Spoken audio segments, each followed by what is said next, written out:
Okay, this is going to be quite a long video, but I'm sure that we can pull through. That's me introducing myself again, Oris. My specialty is maths and physics, but I also do chemistry.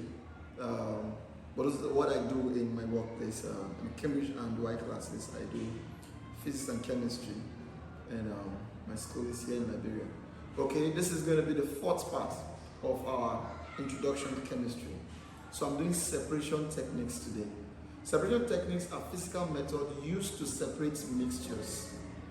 This method the method employed, depends on the kind of mixture. For example, the mixture could be solid particles of different sizes, example sand and stone, magnetic and non-magnetic matter, example iron and sulfur. It could be a suspension, it could be a solution. Solution is usually a solute plus solvent when the dispersed substance will dissolve and all that, miscible and immiscible liquids, and all the way. Just those are different kinds of mixtures. And what method you're going to use will depend on the mixture that you want to separate. So it's important that you know the kind of mixture you want to separate.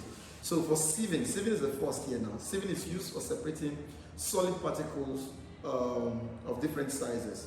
You see there I have the mesh. It can be used to separate sand of different particles. You see, the smaller particles will go through the mesh, the bigger particles will stay back. It's very, very important for people that build houses and some other industries like that. But for solid particles of different sizes, you use sieving. Decantation is used to separate suspension. What is a suspension? When you have a dispersed medium in a dispersed substance that doesn't dissolve, you have what now? A suspension.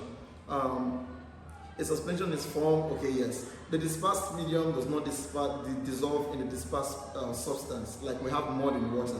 So decantation simply means to pour out, okay? The suspension is left standing, the dispersed medium allows to settle down, then the clear liquid is poured out, right? So you can see that figure there. It's just an explanation of decantation. To decant simply means to pour out. After it settles down, you pour the clear liquid out, all right? So filtration is also used for separating suspension. It's actually a better way to separate suspension. It is also it also separates the dispersed medium from the suspension, like decantation does.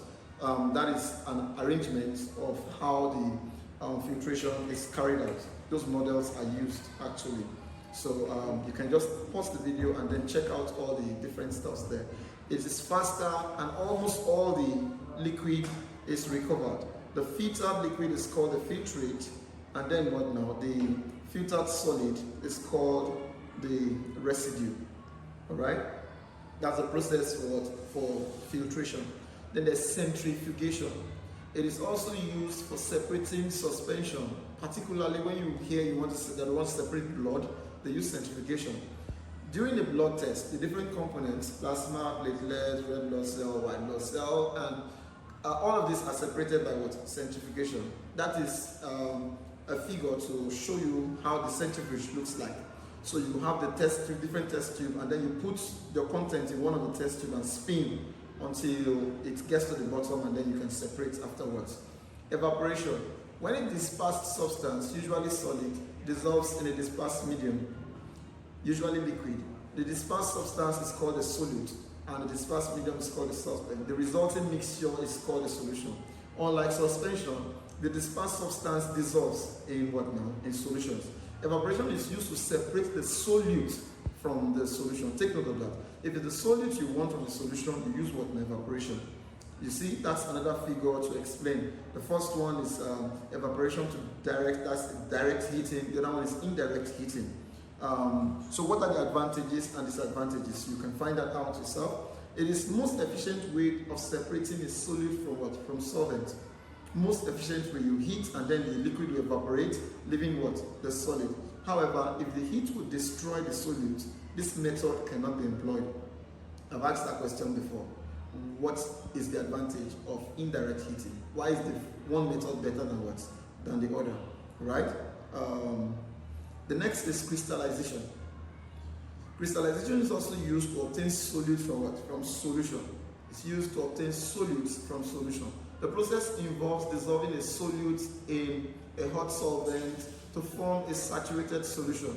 allowing it to cool down, leading to the gradual precipitation of the solute in the form of what? Of crystals. As the solution cools, the solute becomes less soluble, causing it to solidify and form distinct crystals. Right? So when you leave it standing for a while, the crystals will form together. That's those diagrams are to explain what I just said earlier on. The purity of the separated substance is often high due to the selective incorporation of only the desired compound into the crystal lattice, while impurities remain in the mother liquid. Right?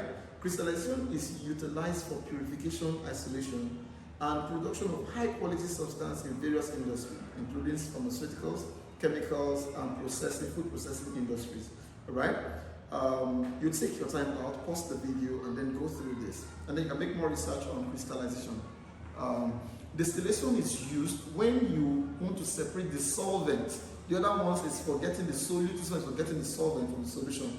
For liquids with wide margin differences, you can also use what now? Distillation.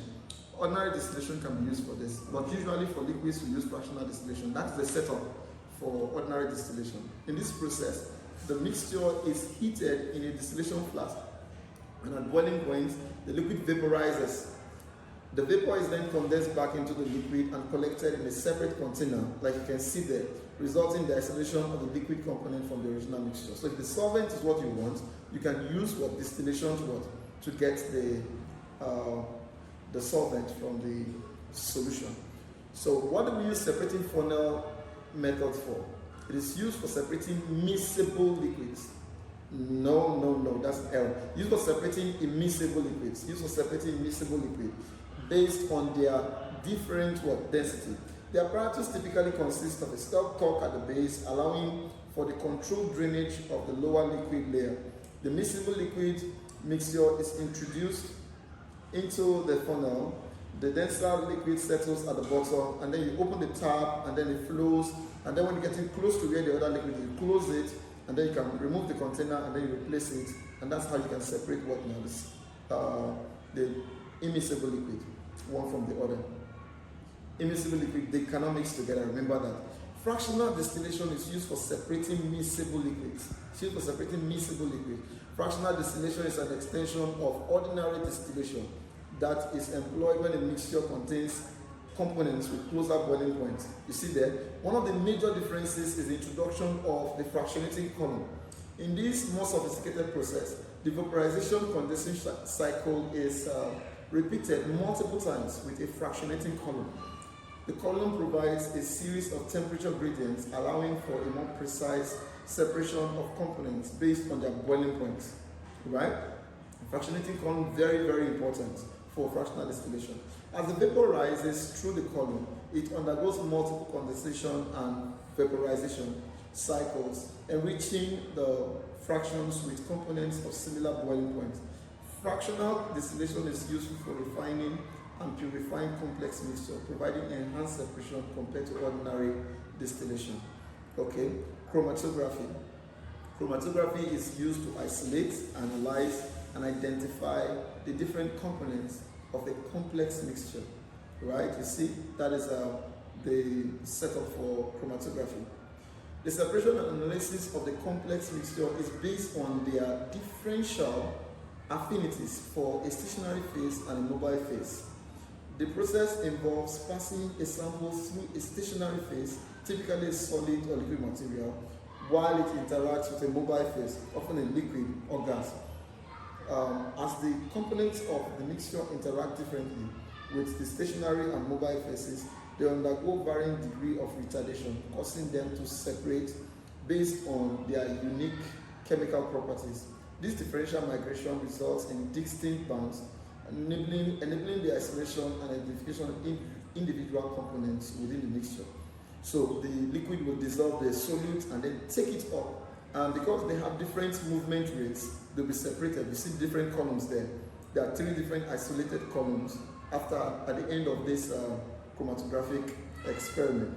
Chromatography is used in various scientific disciplines due to its versatility and precision in separating and characterizing complex mixture. Right? Chromatography is very, very, very important for industry, such as drought and all that. Okay, purity of substances. Purity of a substance. Elements and compounds are pure substances. Mixtures are impure. They contain more than one substance. Any substance that can be separated by any of the separation techniques is impure. Anything you can use any of those separation techniques to separate is impure. Test for purity. How do you know that something is pure? The melting point can be used, boiling point can be used, use of chromatography. If the melting point of pure substances are fixed, melting point of impure substances are also, melting and boiling points of pure substances are fixed. While that of what now? Impure substances are not. Chromatography. If a substance is pure, it will show only one spot in chromatography. If you have more than one spot, obviously the substance is not what? It's not pure. Pure substances also have fixed densities at normal atmospheric conditions and what now? Fixed refractive index. All those are also ways you can find out what the purity of a substance. Alright? That will be all for now. Alright? Don't miss the next lesson.